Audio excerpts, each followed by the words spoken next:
Thank you. మీరు ఆపితే నేను స్టార్ట్ చేస్తాను. థ్యాంక్ యూ సో మచ్ మీ అందరికి. ఏదంటే చూసి బోర్ కొట్టుంటుంది అభ్యాసం ఇప్పుడు కొత్తది కానీ బాగుందా బోట్ క్యాంప్? మీ ఫ్రెండ్స్ చెప్పింది కరెక్టేనా? బోట్ క్యాంప్ వస్తే లైఫ్ మారుతుంది కరెక్టేనా? ఇప్పుడు ఎస్ అంటారు చూడు వాళ్ళే పనికి వస్తారు. మిగతా వాళ్ళంతా ఈ నెలని చెప్తారు కదా, సాంబార్ పలసగుంది, అన్నం మెత్తగా అయింది. ఒకసారి వెనుకకు పోయి మన ఇంటికాడ పరిస్థితి చూసుకోవాలి. ఎస్ఆర్లో మీరు కేవలం గుడ్ క్యాంప్ తింటాను తీసుకొచ్చిన వాళ్ళు నడుపుతుంది, ఓన్లీ తింటారు. నేను అండకాడు ఉండేది అందుకే నాకు ఇక్కడ కూర్చోనికి రాబోద్ది కదా. కూర్చుంటే తాలేది గట్టిది అర్థమవుతుంది. వాడు వచ్చి అడ్డబెట్టి గంతే అన్నంటే వేస్తే గట్టిగా ఇన్ని రోజులకు వేస్తూనే ఉంది కదా ఇంటికాడ. అది వేస్తేనే ఇది బయటకు వచ్చింది, లోపల కూర్చొని ఊరుతున్నాడు. ఇప్పుడన్నా ఎందుకు తిండి తక్కువ పెడతారు బోట్ క్యాంపులు అంటే, తక్కువ తిన్నోళ్ళు గట్టిగా తింటారు, నిద్రపోరు. పెరుగుగా తిన్నోడు బేగానే వెళ్ళేస్తాడు. ఎస్ఆర్ లో మేము బూట్ క్యాంప్ పోయిన తర్వాత ఎంఎస్ఆర్ గారు కండక్ట్ చేసిన బూట్ క్యాంప్ లో, బూట్ క్యాంప్ అంటే నీ బాడీ మొత్తం మళ్ళీ రీబూట్ అవుతుంది. బూట్ క్యాంప్ అంటే ఈడ చెప్పిన మార్చవు, నేను బయట ఉన్నాయి అన్ని జరిగేటి రోజు జరిగేటి నేను మారుస్తాయి. ఓహో ఇట్లా తినాలా, ఇట్లా లైన్ లో నిలబడాలా, ఇట్లా రెస్పెక్ట్ చేయాలా.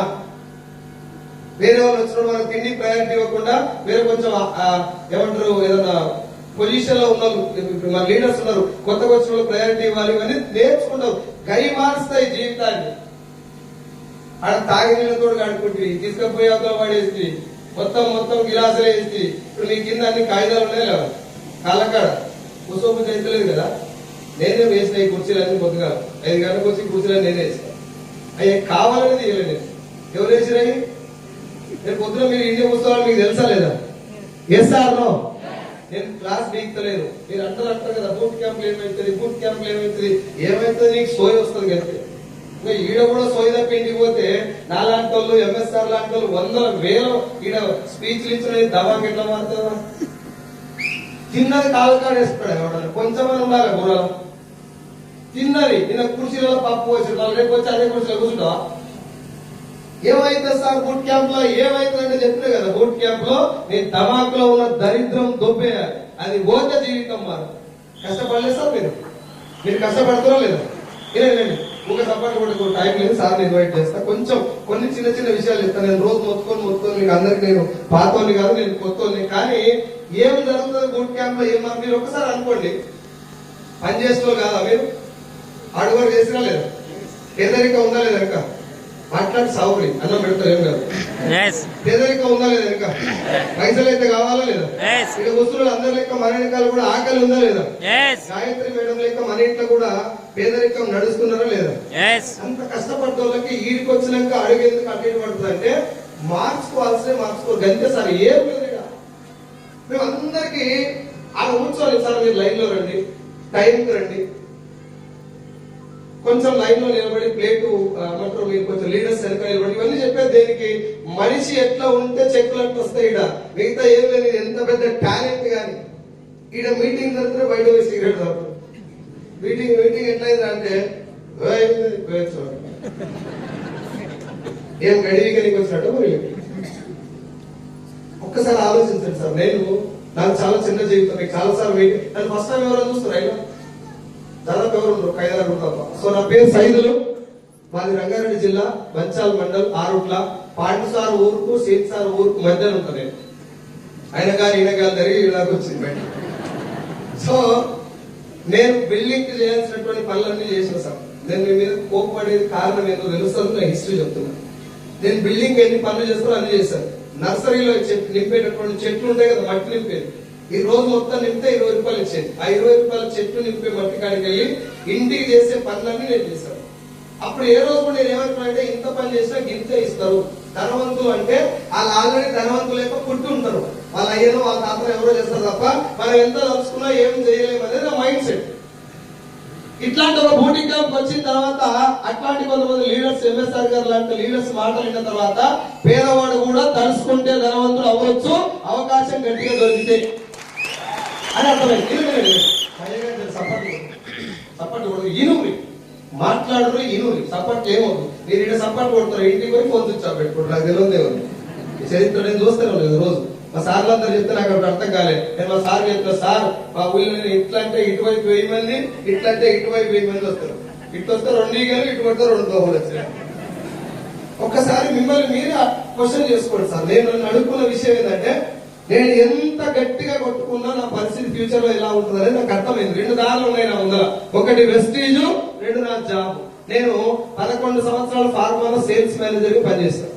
50,000 రూపాయలు నా జీతం. అక్కడ కూడా ఏం పెద్దగా ఏమంటారు నన్ను కష్టపెట్టింది పెద్దగా జాబ్ లో బాగానే ఉంది, కాకపోతే ఏం మిగులుతలేవు. ఏదన్నా ఇబ్బంది వస్తే మాత్రం కష్టమైందని నాకు తెలుసు. ఆ ఇబ్బంది లాక్డౌన్ రూపంలో వచ్చింది. ఆన్ రోడ్ మీద పడ్డా. ఆన్ రోడ్ మీద పడ్డప్పుడు వెస్టీజ్ ను నిన్న మాట్లాడినటువంటి బాలం శ్రీనివాస్ సార్ 9,70,000 ఇప్పుడు తీసుకునేటటువంటి బాలం శ్రీనివాస్ సార్ నాకు వెస్టీజ్ పరిచయం చేసినప్పుడు నేనేమనుకున్నా అంటే ఆయన కోసం చెప్తున్నారు. ఇది జనరల్ గా అనుకునేది. మీటింగ్ పోయినా విషయం తెలిసింది, బాగుందని అర్థమైంది. ఎంఎస్ఆర్ గారు మీటింగ్ వెళ్ళి అప్పటికి నేను జస్ట్ బిజినెస్ ఏందో తెలుసుకున్నందుకు ఒక మీటింగ్ పోయినా. బిజినెస్ ఏందో అర్థమైతే లైఫ్ మారుతుందా, మనం కూడా మారాలా? ఈ పాయింట్ అందరూ మాట్లాడాలి. మనం కూడా మారాలి. బిజినెస్ బాగుంటే జీవితం మారుతుందా, మనం మారాలా? మనం మారాలి. మనం మారాలా, నేను మారాలా? నేను మనం మారాలి. కాబట్టి రామచంద్రయ్య ఎల్లేస మల్లేస మాట్లాడు, నేను తర్వాత మారుతాను. మనం మారాలంటే నేను మారాలి. కొత్తగా చేసుకుంటే మారదు. ధమాకులు ఉన్న పెండ తీసేస్తే మారదు. నేను నా ముందర 2 దారులు ఉన్నాయి. వెస్టీజ్ కథ నాకు ఉంది. నెంబర్ 1 వెస్టీజ్ లో ఏలు పెట్టినకి లేదు. నిన్న నుంచి శ్రీకాంత్ సార్ చెప్పిండు, పొద్దుగా భాస్కర్ చెప్పిండు. వెస్టీజ్ కంపెనీ ఎక్కడిది, ఎంతమంది, ఏం కదా అన్ని మొత్తం చెప్పారు. Vestige excellent. ఒప్పుకుంటారా? ఒప్పుకుంటారా? అలా ఈడ కూర్చొని కూడా నిన్న ఒకరు మేడం చెప్తారు, సార్ మా సార్ ఎంత చెప్పినా అర్థమైతే లేదు సార్, ఏం చెప్పినా అర్థమైతే లేదు సార్. మీకు విషయం చెప్తాను. నేను ఒక చిన్న స్టోరీ అది చెప్పి ముందరికి వెళ్తా. చాలా మంది మన టీంలో తెలుసు, కొత్త వాళ్ళు ఎవరైనా వస్తే వాళ్ళకి అర్థమవుతుంది. ఒక గాడిని పులి 2 ఆర్గ్యుమెంట్ చేసుకుంటున్నాయంట. ఏమని? గాడి నుండి గడ్డి నీలి రంగులో ఉండాలంట, పులి నుండి దమాకేమైనా ఖరాబైన అదే గడ్డి నీలి రంగులు ఉంటుంది, పచ్చగా ఉందని పులి అన్నదంట. నీకే దమాక్ ఖరాబైంది, నువ్వు కావాలంటే ఇవ్వలే కనుకో గడ్డి నీలి రంగులో ఉంది. ఏమో ఈడు నన్ను ఇట్లా చేస్తున్నా చెప్పి గంట సేపు ఆర్గ్యుమెంట్ స్టోరీ ఇది. గాడి పులి ఏమైనా మాట్లాడుకుంటే మళ్ళీ అలా కోడిపుట్టు మీద ఎక్కలు వీకకు. మన బ్యాచ్ అదే ఎక్కువ ఉంటది. అయితోటే టైం పాస్ అయిపోతున్నారు పరిస్థితి. ఇద్దరు అనుకుంటే వాళ్ళిద్దరు కలిసి ఆఖరికి అడవికి రాజు దగ్గరికి పోయింది. అడవి రాజు ఎవరు? సింహం. రాజు దగ్గరికి పోయి, ఈడు చూడు పోషడిగాడు గడ్డి నీళ్ళ రంగులు ఉందనంటే పులి సింహం ఏమంటే ఆలోచించకుండా అవు నీళ్ళ రంగులే ఉంది అని అంట సింహం. గాడిని సంకలు కుదుకుంటా నేనేం గెలిచినా కూడా చెప్పేది. పులి సింహంతో అంటుంది, నేనే అమ్మగానంటే నాకంటే గౌరవంగా ఉండదు. గడ్డి నీళ్ళ రంగులు ఉంటాదా అంటే, గడ్డి నీళ్ళ రంగు పక్కకి పెట్టు, కానీ నీ స్థాయి ఏంది, నీ లెవెల్ ఏంది, నువ్వు ఎవరితో ఆర్గ్యుమెంట్ పెట్టుకోవాలి, దాని జాతి ఏంది, నీ జాతి ఏంది, ఎవరితో పోరాడాలి నువ్వు అని. You should behave like tiger. Yes or no?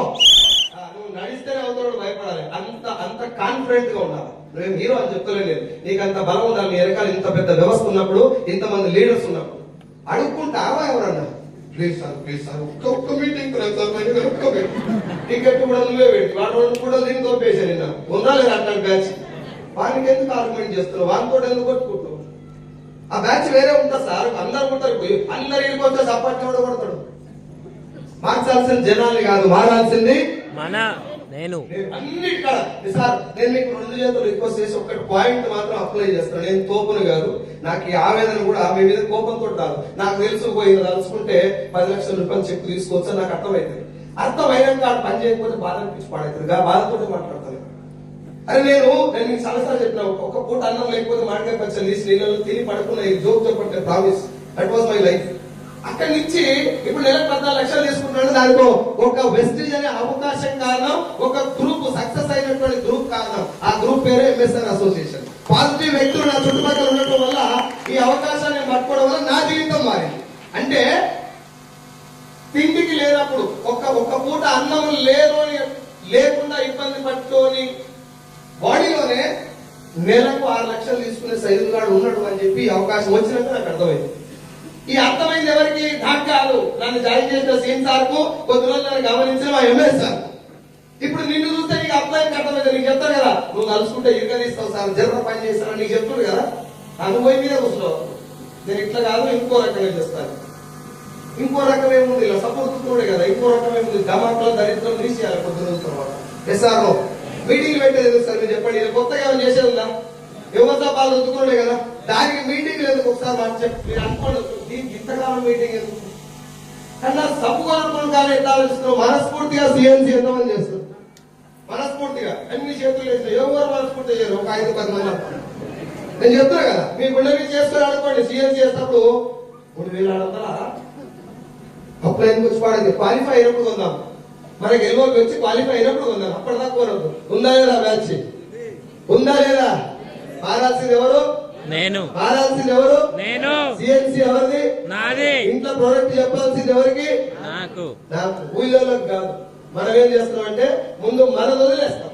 నేనేం దేనికోసం కొనాలి సార్ మిమ్మల్ని ప్రొడక్ట్?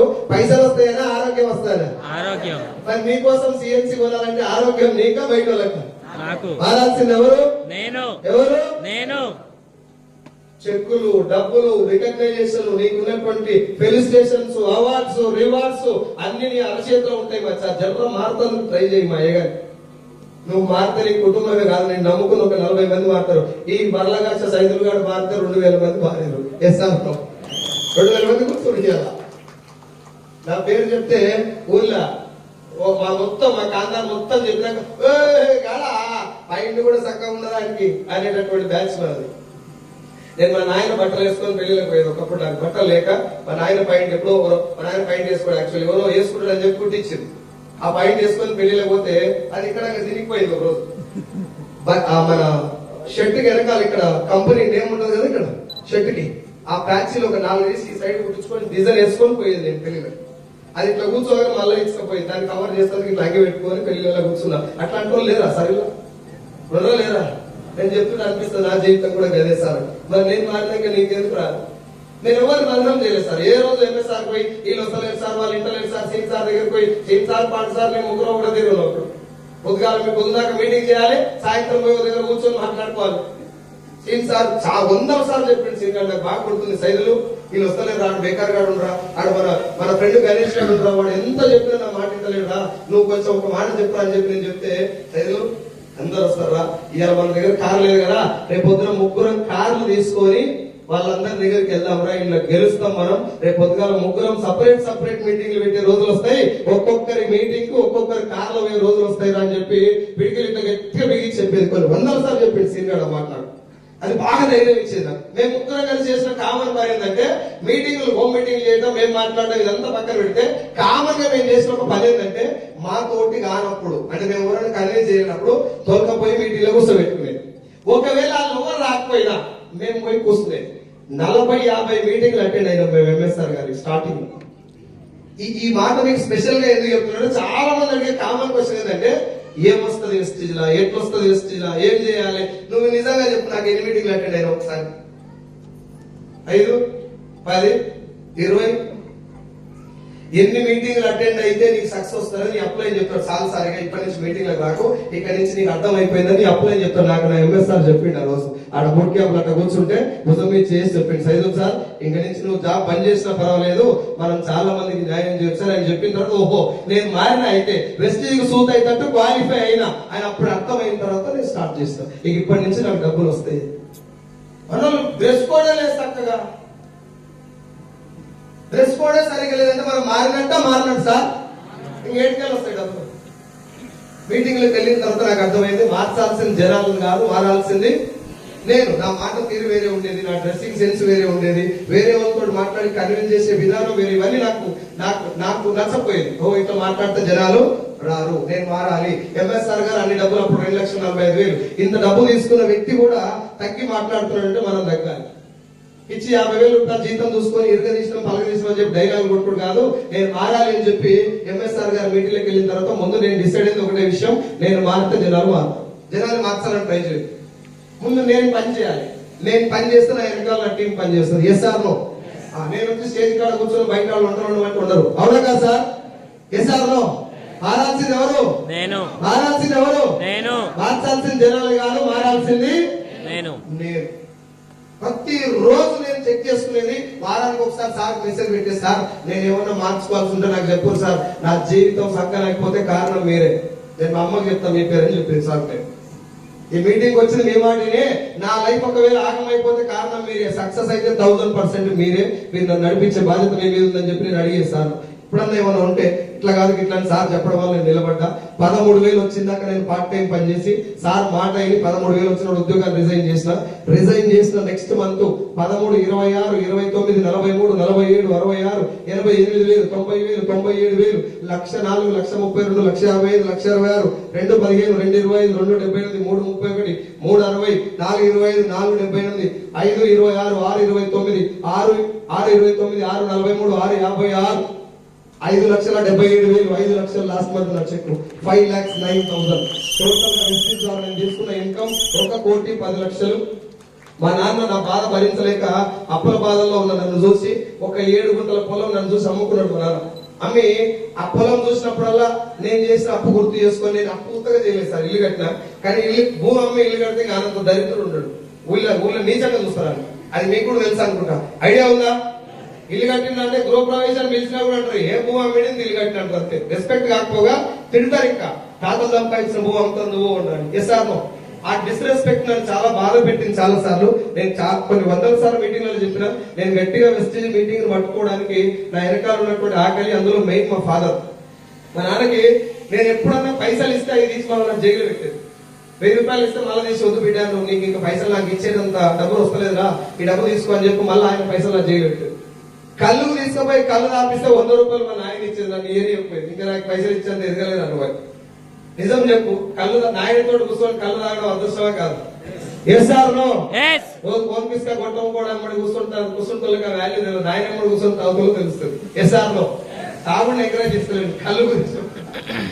నాయనమ్మడి కూర్చొని కళ్ళు తాగినందుకు సంబరపడాలా, బిల్లు కట్టలేకపోయినందుకు బాధపడాలా?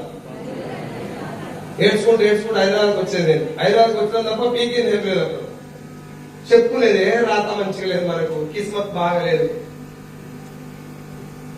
లేకపోతే మా నాయన మంచి స్కూల్లో చదివిపియాలి, నాకు మంచి అవకాశం దొరకలేదు, నన్ను బర్రకాడికి పంపించదు. ఇవన్నీ నాకు నేను అవకాశం లేదు, మనం ఏం చేస్తామో తిరిగినప్పుడు ఇవన్నీ చెప్తాం. అవునా కాదా? అట్లా చెప్పుకుంటూ వచ్చిన నాకు ఈ వెనకాల ఉన్నటువంటి రిక్వైర్మెంట్, నా పిల్లలు చిన్న స్కూల్లో చదువుతున్నారు, నా భార్యకి తెచ్చినటువంటి బంగారం కూడా నేను బ్యాంక్ లో పెట్టా. ఇవన్నీ నన్ను నిలబెట్టిన వెస్టేజ్ లో. అవన్నీ నిలబెట్టిన తర్వాత ఇందాక సీన్ సార్ బయట గుర్తు చేసింది మళ్ళీ అదే మాట. ఎందుకురా చాలా మంది జనాలు మన ఫ్రెండ్స్ మారతలేరు, ఇన్నిసార్లు ఫోన్ చేసినా, ఇన్ని మీటింగ్లకు వచ్చినోడు కూడా మారతలేదు ఎందుకంటే, నువ్వు ఒకసారి అనుకోరా మన పరిస్థితి ఏంది, వాళ్ళ పరిస్థితి ఏంది అంటున్నాడు. ఇవి నేను గుర్తు చేసుకున్నా. మేము మారుతందుకు ఎంఎస్ఆర్ గారి మాటలు పనిచేసినాయి, బూట్ క్యాంప్ పనిచేసింది, ఢిల్లీ మేడం మాటలు పనిచేసినాయి, పాండ్ సార్ మాటలు పనిచేసినాయి.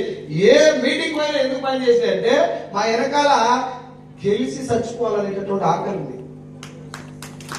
మాకు వేరే దాని లేదు. ఓడిపోయి ఊళ్ళలో కొంత ముఖం చూపెట్టలేదు సార్, అట్లా సవాల్ చేసేద్దాం ఇంటకై. ఎంఎస్ఆర్ గారు పీక్కొని తినవు అప్పుడైతే. ఒక్క మీటింగ్ కూడా వదిలిపెట్టకుండా ప్రతి మీటింగ్ ఏ రోజు మేము సార్ లీడర్ లెక్క ఏ రోజు చూడలేదు. అందుకే అట్లనే కిందనే కూర్చున్నాడు, అలవాటు చేస్తున్నాడు మా దగ్గర కూడా. సార్ న్యాచురల్ అట్లా కూర్చుంటాడు, మేము కూర్చోమన్నా కూర్చోడు. టిఫిన్లు తీసుకుపోయి సార్ అన్నమాట జర్నీ చేసి ఉన్నటువంటి ఈ నెగిటివ్స్ అన్ని దూరం చేసుకొని బాడీలో ప్రతి ఒక్క కణం వెస్టీజ్ తప్ప ఇంకో దారి లేదు. గెలవాలి, గెలిచినాక చచ్చిపోవాలి. ఏమన్నా కానీ ముందు అమ్మ నాయన ఏమన్నా జరగరాని జరిగితే వాళ్ళు వెళ్ళిపోయిన తర్వాత గుర్తుకుంటే ఏం రాదు మచ్చా. బాధ అదే. చాలా మంది చూసినప్పుడల్లా వీళ్ళు ఇంతకాలం టైం పాస్ చేస్తున్నారు, వీళ్ళు తిండి మీద ఫోకస్ చేస్తున్నారు, వీళ్ళు ఇంటికాల పరిస్థితి ఎట్లా ఉండొచ్చు, నా లెక్క ఉండొచ్చు కదా. కోటీశ్వరులు ఎవరు రారండి మీటింగ్కి వస్తారా? ఒక ఆయన ఎవరు వచ్చి నేను ఒప్పుగా తిరుగుతున్నాడు, బయట ఒక్కరే తిరుగుతున్నాడు. ఎవరు సార్ అంటే మా అప్లైన్ బాగా అని చెప్పి, అప్లైన్ పేరు బాధపడతారని చెప్పలేదు. కొత్త వచ్చి కూర్చొని తిరుగుతున్నాడు. ఆయన చూస్తే నాకు ఏమర్థమైంది, అంత రిక్వైర్మెంట్. మరి నీ పరిస్థితి నువ్వేం తిరుగుతున్నావు బయట, నువ్వెందుకు టైం పాస్ చేస్తున్నావు? ఇంకా ఇప్పుడు లాక్డౌన్ వచ్చింది, 50,000 జీతం 15,000 అయింది. అది ఉన్న లాక్డౌన్ మళ్ళీ ఇంకోసారి వచ్చి ఉన్న చూసిపోయినా పీకేది ఏం లేదు. మా అమ్మ కూరగాయలు అమ్మితే ఆ అమ్మిన పైసలతో తింటప్పుడు అనిపించింది సార్ నాకు, తుని అమ్మ బతుకు. మా అమ్మ నాయనకి నేను పెట్టాలి, అమ్మ నాయన చేస్తే తింటున్నా నేను. చచ్చిపోయే లోపు అమ్మకి ఏమైనా చేస్తారా చేయని చెప్పి కొన్ని వందల సార్లు ఏడ్చుంటారు మా ఇంటికాడ. ఓ రోజు ఊళ్ళో ఏదో కల్చరల్ యాక్టివిటీ చేస్తారు. నాకు బాగా ఈ ఏషాలు గీషాలు ఏంటో బాగా అలవాటు. ఈ ఇంపాక్ట్ కూడా అదే నేను చేసింది కూడా అవి మైండ్లోకి వెళ్ళి అది చేసుకుంటే ఒక రోజు మా నాన్న హెల్త్ బాగాలేదు డాక్టర్ కూడా కొంచెం వేరే తిరిగి చెప్పాడు అన్నట్టు. ఊళ్ళో యాక్టివిటీ నడుస్తుంది, నేనేమో ఆ ఏషం ఏమని మా నాన్న అన్నాడు, నేను ఏం నాన్న అని చెప్పిన. వాళ్ళు ఎవరో సైదులు కానీ వద్దు ఏదో అన్నారని మా నాన్నే చెప్పాడు. మా ఆయన వచ్చి ఏమైంది బిడ్డ ఎందుకు ఏడుస్తున్నావు అని అడిగాడు. నేను ఏడ్చేదేమో నాన్న గురించి. నాన్నకేమనైతే నాకు ఏమన్నా అయితే అని బాధలేదు, దేవుడు ఎప్పుడు ఇస్తాప్పుడు తీసుకుపోలేదు, దాన్ని మనం అడ్డం వేసేది ఏం లేదు. కానీ నేనేమన్నా చేయకుండా పోతాడు మా నాన్న, నేనేమో చేద్దాం అనుకున్నా మా నాన్నకి. నేను ఇంకా సంపాదించిన ఆయన నువ్వు నీకు పైసలు ఇవ్వలేను కానీ నేను గెలిచాడు ఆయన, నువ్వు చాలా బాధపడ్డావు కదా నన్ను చూసి, ఈడేమైపోతున్నావు అనుకున్నావు కదా, నేను ఇప్పుడు గెలిచినావు అని చెప్పి నేను చెప్పే లోపల ఏమైనా జరుగుతుందేమని భయపడేది. మా నాన్నకి ఏమనేటప్పుడు యూరినరీ ఇన్కాన్ఫిడెన్స్, యూరిన్ చెప్పకుండా పడిపోయేది. అది చాలాసార్లు మా నాన్న చెప్పలేక చాలాసార్లు ఏడ్చేది. ఆ టైంలో నేను నాన్న చూసి బాధపడేది, ఏమన్నా అయితే అప్పుడే జస్ట్ మా బాబాయ్ నిన్న పొద్దున ప్రజెంటేషన్ చేసిగా భాస్కర్ తమ్ముడు, నా బాబాయ్ కొడుకు, సొంతం బాబాయ్ కొడుకు, మా నాన్న తమ్ముడు కొడుకు. మా బాబాయ్ కొన్ని ఫ్యామిలీ ప్రాబ్లమ్స్ వల్ల, కొన్ని ఫైనాన్షియల్ ప్రాబ్లమ్స్ వల్ల ఊరేసుకొని చనిపోయాడు, సూసైడ్ చేసుకొని. అది కళ్ళ ముందులో జరగటం వల్ల ఏమో ఎప్పుడు నాన్న చూసినా ఏమన్నా చేయకుండా చచ్చిపోతే ఎట్లా. మనం బాగానే ఉంటాం సార్, మనం బిర్యానీ తింటాం, పిల్లలతో బాగానే ఉంటుంది, ఇదంతా బాగానే ఉంటుంది. మీ అయ్యా మీ నాన్న ఎగిరేసి ముద్దాడేది బిడ్డ నిన్ను, మీ నాయన కన్నదానికంటే ఎక్కువ కొనుక్కొచ్చి ననవచ్చురా నిన్ను అని చెప్పేది మా ఊరోళ్ళు నాతో ఊకే కలిసినప్పుడు చెప్పేది. మీ నాయన కన్నుడు కాదా కొన్నాడు, కొన్ని వందల వేల రూపాయలు పెట్టి కొనుక్కొచ్చాడు అప్పుడు నిన్ను. 100,000 అంటే ఎక్కువ. మా నాయన గుణగల్ ఐడియా ఉందా మీకు? గుణగల్ కాడ పెళ్లి అయింది, వాళ్ళు నడుచుకుంటూ పోయినాం పెళ్లికి. గుణగల్ కాడికి 6 దాకా నన్ను నడిపించుకొని వస్తున్నప్పుడు ఏమన్నా తింటావా బిడ్డ అన్నాడు. నా మిరపకాయ బజ్జీలు అంటే బాగా ఇష్టం నాకు. ముందర పోయినాక తిందాం బిడ్డ అన్నాడు. నాకు తెలియదు గుణగల్ కాడికి 6 దాకా అడవికి వెళ్ళి దారి ఉందని. మరి ఆయన ఏం చెప్తుందంటే ముందర పోగానే షాప్ వస్తుంది ఇప్పిస్తా, నాకు బాగా గుర్తుంది. ఇప్పుడు మీరు ఎక్కిస్తున్నాడు, ఇటువైపు అటువైపు కాలు వేసుకొని వస్తున్నా, ముందర పోగానే ఇప్పిస్తా. అదేమంటారు షాప్ ఉంది, ఇక్కడ షాప్ లేదు, గుణగాలు తప్ప వేరే ఊరే రాదు మధ్యలో. ఆ అడవిలోకి తీసుకొచ్చి ఊళ్ళకి రాగానే అరే షాప్ బంద్ చేసి ఉంటారు బిడ్డ, ఇప్పుడు వదిలేపిస్తారు. కారణం ఏంటంటే ఇప్పుడు అడిగితే మరి ఆయనే నా దగ్గర పైసలు లేవు అని చెప్తున్నాయి. That was my mind. ఓకేనా? నేను మీకు అందరికి రిక్వెస్ట్ చేస్తున్నా, థింక్ అబౌట్ యువర్ పేరెంట్స్. ఒకసారి ఉన్నవే చేసుకోవాలనుకో, మా అమ్మకి ఏమైనా ఇచ్చిందా,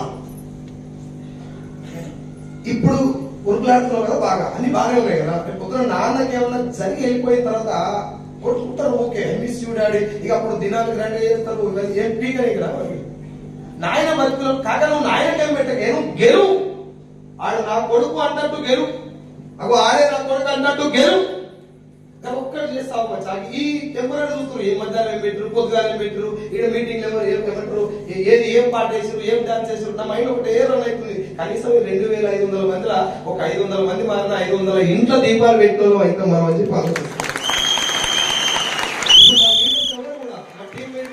ఎవరు కూడా కూర్చోబెట్టి పనిచేసి స్థాయికి వచ్చారు. నేను లేకపోయినా బూట్ క్యాంప్ కండక్ట్ చేసుకుంటారు. అంత బలం నాకు ఎంఎస్ఆర్ ఇచ్చిండు, నేను నా టీంకి ఇవ్వగలిగాను. నేను దాన్ని చాలా ప్రౌడ్ గా ఫీల్ అవుతాను. వాళ్ళు చేయగలుగుతారు, కానీ నా ఇంటెన్షన్ ఏంటంటే ఇలా 500 మంది మారాలి. ఎంఎస్ఆర్ గారు నిలబెడితే దాదాపు ఇప్పుడు 100 మందికి పైగా 1,00,000 తీసుకుంటూ ఉన్నాడు. 100 మంది 1,00,000 తీసుకుంటాడు, మామూలు అచీవ్మెంట్, గ్రేటెస్ట్ అచీవ్మెంట్. నువ్వు ఏదైనా కంపెనీ పెట్టినా 20 మంది జీతాలు ఏదంటే గెలిగెలి కొట్టుకోవాలి. Yes or no? ఇలా నేను ఎప్పుడు చూస్తా అంటే నా వేవ్ లెంత్ మ్యాచ్ అయితే పేదరికం నుంచి వచ్చిండు, ఈయన పేదరికం నుంచి వచ్చిండు, ఈయన కూడా నా ఆశపడే వాళ్ళ ఇంట్లో కూడా ఒక పెళ్లి చేస్తాను చాలా కష్టపడినటువంటి చెల్లె ఉంటది, ఆయన కోసం అప్పులలో తిరుగుంటాడు, నా దగ్గర కష్టపడి ఉంటాడు, వాళ్ళ అమ్మ మేడ మీద బంగారం వాళ్ళ చదువు కోసం అమ్ముంటాడు అని చెప్పి థింక్ చేసి దానికోసం పనిచేస్తా ఉంటాడు. 100 సార్లు చెప్పినట్టు నాకు డాక్టర్ ఫోన్ చేసి, నాకు ఏంటి క్లోజ్ ఫ్రెండ్ ఉన్నాడు, నేను ఫార్మల్ ఉన్నట్టు, వాడు ఫోన్ చేసి చెప్తాడు, అదే భోజనికి ఊకే స్టేజ్ల మీద చెప్తా ఉంటా కదా, గొంతు మగిలిపోయిన జనాల కోసం చెప్పి డైలాగులు అవన్నీ అట్లొద్దు, నీ గొంతు కాపాడుకో, రేపు పొద్దుగా ఓకల్ కార్డు దెబ్బడితో మాట్లాడలేవు అని చెప్పి ఎంఎస్ఆర్ గారు కూడా చాలా సార్లు చెప్పి నాకు ఫోన్ చేసి, సైన్ సార్ రెస్ట్ తీసుకో. నేను రెస్ట్ తీసుకున్న రోజు నాకు ఏమనిపిస్తుంది అంటే ఇవాళ ఒక ఇద్దరిని కలిస్తే వాళ్ళ లైఫ్ మారిపోయేదేమో.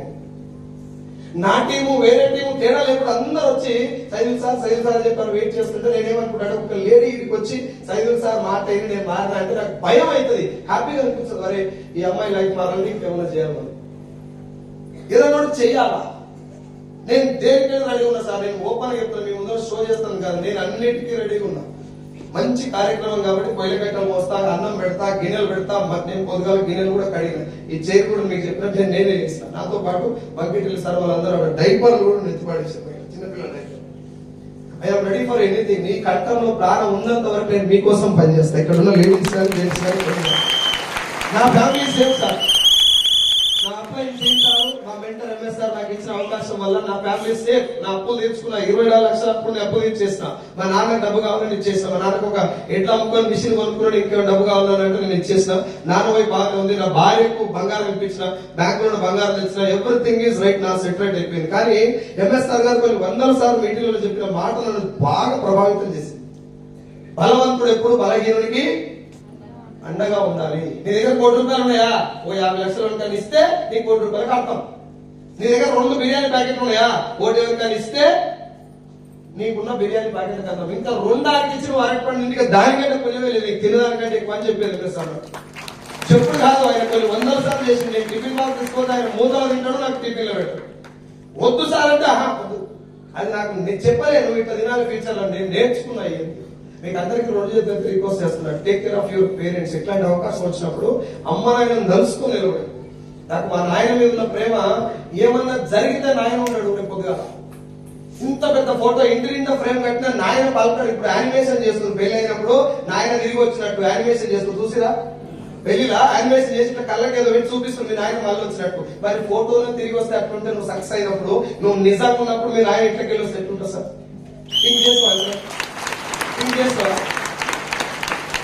ఎంఎస్ఆర్ గారు పర్మిషన్ తీసుకోలేదు కానీ ఇవాళ మా నాయనని మా అమ్మని తీసుకురావాలనుకున్నాను. యాక్చువల్గా మా నాయన ఏమంటే బాయ్ కంచెను మధుమతి నడిచిపోయి కంచెను 73 సంవత్సరాలు మా నాయనకి. నాయన నేను ఇప్పుడు నెలకు 6 లక్షలు తీసుకుంటున్నాయి, అన్ని అప్పులు క్లియర్ అయినా, నువ్వు ఏం టెన్షన్ పడకు నాయన, నువ్వు చేతులు వలిగిపోతాడు కష్టపడ్డావు నా కోసం. మా ఆయన 7 2 పోయిన క్రెయిన్ లో పడి గడ్డపారు ఇక్కడి నుంచి దిగితే నాకు ఇన్ఫర్మేషన్ కూడా ఇవ్వాలి. మా నాన్న ఇన్ని బాధలు పడ్డావు, నువ్వు అవన్నీ గుర్తు చేస్తావు, ఇన్ని బాధలు పడ్డావు అన్నం తిండి. మా నాయన 22 సంవత్సరాలకు అన్నం లేదు సార్, అన్నం లేదు మా నాన్నకి. గంజి, ఓన్లీ గంజి, చిక్కడి గంజి పోస్తే పుణ్యమే.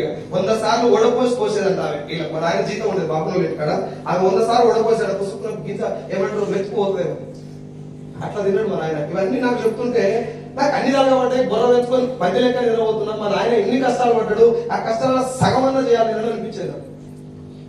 నా ఆకలికి ఎంఎస్ఆర్ గారి మాటలు తోడైనాయి. నేను ఎక్కడ కూడా ఇప్పటివరకు నేను చెప్తున్నా, నా తల్లిదండ్రుల మీద ప్రమాణం చేసి చెప్తున్నా, ఏ రోజు కూడా ఎంఎస్ఆర్ గారు చెప్పిన గీత మైండ్ లో దాటుతుంది. పొరపాటు నా చేతుల్లో ఎప్పుడు నటిపోతుంది తప్ప అది నేను చాలా గట్టి పడుతున్నాను. ఎందుకంటే ఎంఎస్ఆర్ గారికి దండేసి పూలు చల్లి ఏదో రికగ్నైజేషన్ చేసి వదిలిపెడితే దట్ విల్ బి ఫైన్. చాలా మందికి అబ్బా సార్ ఇట్లా అనిపిస్తుంది. బట్ నాకేముంటుందంటే ఎంఎస్ఆర్ గారు చేతిలో చేసినంత మాట ఇచ్చాను నేను. సార్ చచ్చిపోయినాక నువ్వు నాకేమి ఇచ్చినావు, నేను ఎంతమందికి వీలైతే అంతమంది నేను ఇస్తాను. మీరు నాకు ఏమి ఇచ్చారో నేను చనిపోయే లోపు ఎంతమందికి వీలైతే అంతమందికి అది ఇచ్చే పోతా.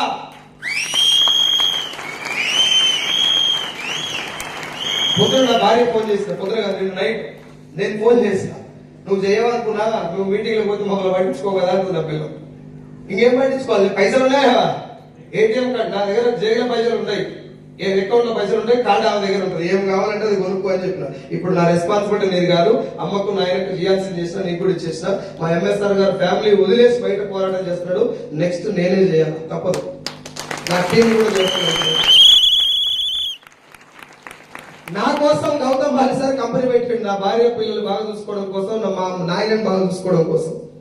కొన్ని 100 మంది కష్టపడి ప్రొడక్ట్స్ తయారు చేస్తున్నారు, కొన్ని 100 మంది మైండ్ కలిపి ఒక ప్లాన్ తయారైంది, కొన్ని లక్షల ట్రైనింగ్లు జరుగుతున్నాయి, కొన్ని లక్షల మంది మాటలు వస్తున్నాయి. ఇవన్నీ నా ఫ్యామిలీ మార్చినాయి. ఎవరు నా కోసం పనిచేసి ఇప్పటిదాకా అలా ఎంఎస్ఆర్ ఉన్నారు, ఇక్కడ ఉన్నటువంటి లీడర్స్ చాలా మంది ఉండొచ్చు. అందులో వీళ్ళందరూ నా ఫ్యామిలీ కోసం పనిచేసారని నేను ఫీల్ అవుతున్నాను. Yes or no? నేను స్టేజ్ మీదకి వెళ్ళి డైలాగ్ కొట్టినా, మీరు ప్రొడక్ట్ కొనకపోతే 90 పైసలు, అవునా? మీరు కూడా నా కుటుంబం బాగుపడతాను పని చేసినట్టో లేదు, గట్టిగా చెప్పు, అవునా కాదు? మరి నేనేం చేయాలో లేదు, రిటర్న్ చేయాలా లేదా? ఇప్పటికి మన ఆయన చెప్తాను, నీ అయ్యే జాగిర్ కాదురా భూమి, ఇట్లా పుట్టేట చచ్చిపోదు బిడ్డ, చనిపోయే లోపు నువ్వేందో జనాలకు చూపెట్టడమే కాదు, నేను నమ్ముకొని వచ్చిన వాళ్ళకి ఏమన్నా ఇయ్య. నేను మీకు ఏమి ఇయ్యను సార్, పైసలు అయితే అసలు ఇయ్యను. కానీ నేను చెప్తున్నా కదా, నెక్స్ట్ సెకండ్ నేను చచ్చిపోతున్న దాకా మీకోసం పనిచేస్తా. My team is my family. నేను ఇక వేరే దారి లేదు నాకు, వేరే ఆలోచన లేదు. ఎంఎస్ఆర్ గారు రూటే నా రూట్. చనిపోయే లోపు వీలైనంత మందిని గట్టిగా తిత్తి అయినా పర్లేదు, మూతి మీద 4 దర్శ అయినా పర్లేదు, వాళ్ళ జీవితంలో వాళ్ళ ఇంట్లో దీపం పెట్టుకొని కావాలి. రాజమండ్రి మీటింగ్ పిలిచింది గెస్ట్ గా. మాట్లాడిన తర్వాత ఒక ఊక ఫోన్ మాట, ఆంధ్రలో ఇంత సిస్టమేటిక్ కూర్చోరు, సారీ సరే అనుకో, ఇంత సిస్టమేటిక్ కూర్చోరు. నాకు ఎందుకు అది బాధ అనిపించి ఒక ఊక ఫోన్ మాట్లాడుతున్నది. మాట్లాడుతుంటే అమ్మా నాకు పైసలు ఇవ్వలేదు, నేను వచ్చిన, నన్ను ఇన్వైట్ చేసారు, నాకు పైసల కోసం రాలేదు, నేను కిరాయి కూడా నేనే పెట్టుకుని వచ్చిన, ఇక్కడ కూర్చున్న ఎవరు కూడా నాకు ఏం కాదు, నేను మాట్లాడిపోతే నాకు పీవీ రాదు. కానీ ఏమన్నా ఇలా నమ్మకం ఏంటంటే సార్ ఏదో డిఫరెంట్ మాట్లాడుతున్నాడు, ఆయన మాట్లాడితే ఒక జీవితం మారుతామని నమ్మకంతో నన్ను పిలిచారు. నేను మాట్లాడితే ఒక్కరి జీవితం మారినా, ఒక్కరి ఆలోచన మారినా వాళ్ళ ఇంట్లో నేను దీపం పెట్టినట్టే. అప్పుడే మీటింగ్ సక్సెస్ అయినట్టు ఒక మాట చెప్పిన. మీటింగ్ మొత్తం అయిపోయిన తర్వాత 1 డే తర్వాత ఒక మేడం, 2 పిల్లలు అనుకుంటే, తనకి మ్యారీడ్, తను వాయిస్ పెట్టిన. వాయిస్ కూడా నాకు ఇప్పుడు ఫోన్ లో ఉంది.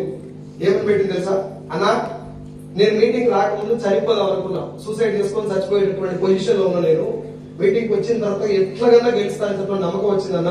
మా ఇంట్లో ఏమంటారు, నువ్వు ఎవరో ఇంట్లో దీపం పెడతానో కదా, ఆ ఇల్లు నాదే దీపం పెట్టింది నువ్వే అన్న. ఆమె ఫేస్ కూడా చూడలేదు, ప్రొఫైల్ పిక్చర్ ఉదాహరణ కూడా లేదు. కానీ తెలియకుండా లైఫ్ మార్చినట్టు అయిందా లేదా? భగవంతుడు ఇచ్చిన వరం నాకు అది.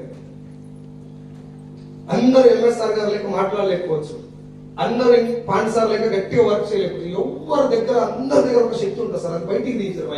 నీ లోపల ఉన్నది కదా, తీస్తాను కొడతావు. తిండి మీద పెడుతున్నావు, తిండి మీద, టికెట్ల మీద.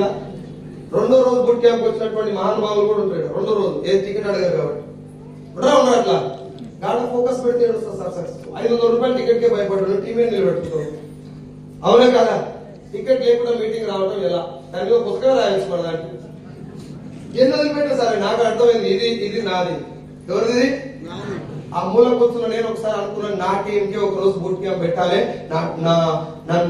నా జీవితం మారడానికి కారణమైనటువంటి అప్లయన్స్ అందరికి గెస్ట్ గా పిలవాలి అని చెప్పి నా డ్రీమ్ ఫుల్ఫిల్ అయినటువంటి డే ఈ రోజు. మీకు కూడా ఏదో ఒక రోజు ఇట్లా మీటింగ్ పెట్టచ్చా లేదా? వేస్తారో పెడతామని నమ్మకం ఉందా? ఉంటారు కానీ లోపల వాడు ఉంటాడు, ఆయన మాట నువ్వు ఆడు చెప్తాడు, నీకు కూడా అవుతుంది రా అంటాడు. నువ్వేం చెప్తావు అంటే హేమంత్ తోటి అయితే ఆయన మాట వింటే బాగుపడతావు. వాడు తిండి కూడా చెప్తాడు, కొంచెం తినగానే సాల్రా రే, ఇక సాల్రా అంటాడు. నువ్వు వాడు చెప్పే లోపల ఇంకో 4 వేస్తావు లోపలికి. ఆ లోపల మాట ఏంటి సార్, వాడు చాలా చేయగలుగుతాడు. నేను చేసిన పని ఏంటంటే, నేను చేయగలుగుతా అనేటటువంటి నమ్మకాన్ని ఎక్కువ బలం ఇచ్చేదాన్ని. నీతోటి కాదు అనేదాన్ని తొక్కేసేది ప్రతి సెకండ్. నేను ఒక్కరి పెద్దగా ఇరగదీసింది ఏం లేదు సార్, ప్రతి ఒక్కరి పాత్ర ఉన్నది. నేను నడిచినటువంటి దారిలో నాకు వచ్చినటువంటి డబ్బులు మీకు అందరికి రిక్వెస్ట్ చేస్తున్నా. ఈ రోజు మాట్లాడినటువంటి 1,00,000 పైన లీడర్స్ 16 మంది నాతో కలుపుకొని 16 మంది, 15 మంది 1,00,000 తీసుకున్నారు నా టీంలో. 16 కార్లు వచ్చినాయి. నేను కొన్ని 100 మీటింగ్లలో చెప్పిన, ఉగాది తెల్లారి ఒకవేళ నా టీంలో 16 కార్లకి ఒక కార్ తక్కువ ఉన్నా నెక్స్ట్ డే నేను వెస్టీలో ఉండను అని చెప్పి. గుర్తుందా? కార్ వచ్చినా లేదా? Yes sir no? మీకు కూడా వస్తే మీరు ఏం ట్రై చేస్తారు, మీద ట్రై చేస్తారు. ట్రై చేయొద్దు, నిలబడండి, డిసైడ్ అవ్వండి. ఇట్లాంటి బూట్ క్యాంప్ ఇంకోటి చేద్దామా? లైఫ్ మార్చుకుందామా? జస్ట్ ఒక్కసారి గుండె మీద చేసుకొని, అమ్మ, నాన్న, భార్య, పిల్లలు, our prime responsibilities our family. Yes or no? నడవడానికి కూడా కారణం అదే, మనం ముందర నడిపించేది కూడా మన ఫ్యామిలీ. కాబట్టి ఒక్కసారి ఫ్యామిలీని తలుచుకోండి. మాకు ఎంఎస్ఆర్ గారు చెప్పినటువంటి చాలా ఇంపార్టెంట్ పాయింట్. అది నాకు సడన్ గా మా నాన్న మీద ఉన్నటువంటి ఆ ఎఫెక్షన్ తోటి అది కనెక్ట్ అవడం వల్ల నిలబడ్డా. మీరందరూ కూడా జస్ట్ జరిగేది యూటిలైజ్ చేసుకోండి సార్. మీటింగ్లకు రండి, నిలబడండి. నేను ఇప్పుడు ఈ వీడియో తీస్తున్నా, మా సార్ ఈయన నా పెళ్లికి, మా చెల్లె పెళ్లికి, మా ఇంట్లో దావతులు అన్నిటికీ ఆయన వీడియోగ్రాఫర్. ఐడి ఇవ్వచ్చా లేదా? ఇచ్చిండు, ఎప్పుడో ఇచ్చిండు ఐడి, ఎగిరిపోయింది. మళ్ళీ ఇచ్చిండు, మళ్ళీ ఎగిరిపోయింది, మళ్ళీ ఇచ్చిండు, మళ్ళీ ఎగిరిపోయింది. ఇప్పుడు నేను ఆనందించలే. నా పాయింట్ ఏంటంటే, ఆయన రాలేదు కాబట్టి నేను ఆగిపోలే. ఆయన వీడియో 2 రోజులు వీడియో చేసేంత ప్రయత్న ప్రోగ్రామ్ కండక్ట్ చేస్తున్నాడు ఇప్పుడు.